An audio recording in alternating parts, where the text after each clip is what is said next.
ಇನ್ನು ಹಾಸನ ಲೋಕಸಭಾ ಚುನಾವಣೆಗೆ ಇನ್ನು ಕೇವಲ 30 ದಿನ ಮಾತ್ರ ಬಾಕಿ ಇದೆ. ಆದರೆ ಮೈತ್ರಿ ಅಭ್ಯರ್ಥಿ ಅಧಿಕೃತವಾಗಿ ಇನ್ನೂ ಘೋಷಣೆ ಆಗಿಲ್ಲ. ಇವತ್ತು ಬಹುತೇಕ ಪ್ರಜ್ವಲ್ ರೇವಣ್ಣ ಹೆಸರು ಘೋಷಣೆಯಾಗ್ತಕ್ಕಂಥ ಸಾಧ್ಯತೆ ಇದೆ.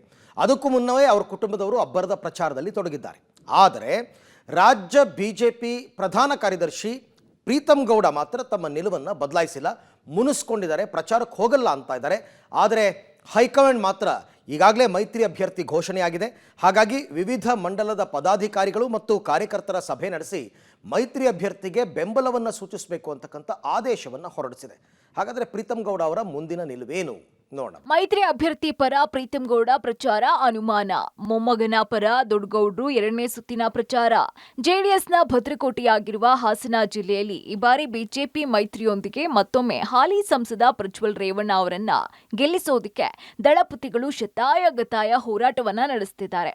ಆದರೆ ಹಾಸನ ಜಿಲ್ಲೆಯ ಪ್ರಭಾವಿ ಬಿಜೆಪಿ ಪ್ರೀತಮ್ ಗೌಡ ಮಾತ್ರ ಪ್ರಜ್ವಲ್ ರೇವಣ್ಣ ಪರ ಪ್ರಚಾರ ಮಾಡೋದಕ್ಕೆ ಮನಸ್ಸು ಮಾಡ್ತಿಲ್ಲ. ಇದು ಜೆಡಿಎಸ್ಗೆ ದೊಡ್ಡ ತಲೆನೋವಾಗಿ ಪರಿಣಮಿಸಿದೆ. ಇನ್ನು ಈ ಬೆಳವಣಿಗೆಗಳನ್ನೆಲ್ಲ ಅರಿತಂತಹ ಎಚ್.ಡಿ. ರೇವಣ್ಣ ಹಾಗೂ ಸಂಸದ ಪ್ರಜ್ವಲ್ ರೇವಣ್ಣ ಮಾಜಿ ಸಿಎಂ ಬಿಎಸ್ ಯಡಿಯೂರಪ್ಪ ಹಾಗೂ ಬಿಜೆಪಿ ರಾಜ್ಯಾಧ್ಯಕ್ಷ ಬಿವೈ ವಿಜಯೇಂದ್ರ ಅವರನ್ನ ಭೇಟಿ ಮಾಡಿ ಪ್ರಚಾರಕ್ಕೆ ಆಹ್ವಾನ ನೀಡಿದ್ದಾರೆ. ಆದರೆ ಸ್ಥಳೀಯ ನಾಯಕರ ಬೆಂಬಲ ಪ್ರಜ್ವಲ್ಗೆ ಅತಿ ಮುಖ್ಯವಾಗಿದೆ. ಹಾಗಾಗಿ ಸಂಸದ ಪ್ರಜ್ವಲ್ ರೇವಣ್ಣ ಈಗಾಗಲೇ ಮೂಲ ಬಿಜೆಪಿಗರು ಆರ್ಎಸ್ಎಸ್ ಹಿನ್ನೆಲೆ ಇರುವ ನಾಯಕರನ್ನ ಭೇಟಿ ಮಾಡಿ ಒಂದು ಸುತ್ತಿನ ಮಾತುಕತೆ ನಡೆಸಿ ಬೆಂಬಲ ಕೋರಿದ್ದಾರೆ. ಇನ್ನು ಪ್ರಜ್ವಲ್ಗೆ ಪ್ರೀತಮ್ ಗೌಡ ಬೆಂಬಲ ಅನುಮಾನ ಹಿನ್ನೆಲೆ ಬಿಜೆಪಿ ಹೈಕಮಾಂಡ್ ಜಿಲ್ಲಾ ಚುನಾವಣೆ ನಿರ್ವಹಣಾ ಸಮಿತಿ ರಚಿಸಿದ್ದು, ಇದರ ಪ್ರಮುಖರಾದಂತಹ ವಿಧಾನ ಪರಿಷತ್ ಉಪಸಭಾಪತಿ ಪ್ರಾಣೇಶ್ ಹಾಗೂ ಮಾಜಿ ಸಚಿವ ಎಂ ರಾಮದಾಸ್ ಹಾಸನದಲ್ಲಿ ಸಭೆ ನಡೆಸಿದ್ರು.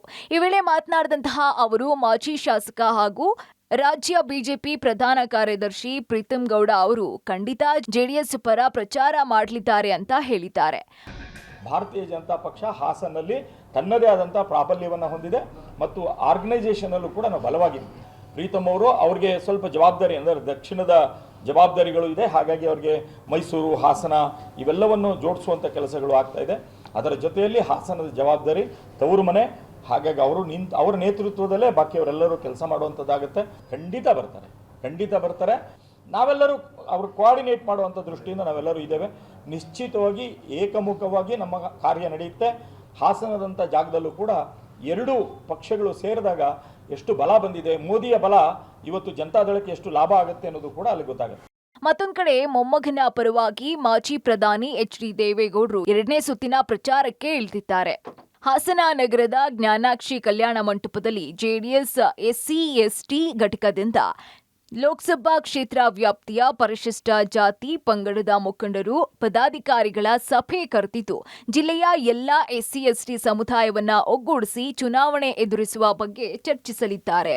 ಒಟ್ನಲ್ಲಿ ಈ ಬಾರಿಯ ಲೋಕಸಭಾ ಚುನಾವಣೆ ಜೆಡಿಎಸ್ಗೆ ಪ್ರತಿಷ್ಠೆ ಹಾಗೂ ಅಳಿವು ಉಳಿವಿನ ಪ್ರಶ್ನೆಯಾಗಿದ್ದು, ಚುನಾವಣೆ ಗೆಲ್ಲುವ ರಣತಂತ್ರವನ್ನ ರೂಪಿಸ್ತಾ ಇದ್ದಾರೆ. ಬಿಜೆಪಿ ನಾಯಕ ಪ್ರೀತಮ್ ಗೌಡ ಅಂಡ್ ಟೀಮ್ ಹೊರತುಪಡಿಸಿ ಉಳಿದವರು ಮೈತ್ರಿ ಅಭ್ಯರ್ಥಿ ಬೆಂಬಲಕ್ಕೆ ನಿಲ್ತಾ ಇದ್ದು, ಜೆಡಿಎಸ್ಗೆ ಹೊಸ ಹುರುಪು ತಂದಂತಾಗಿದೆ.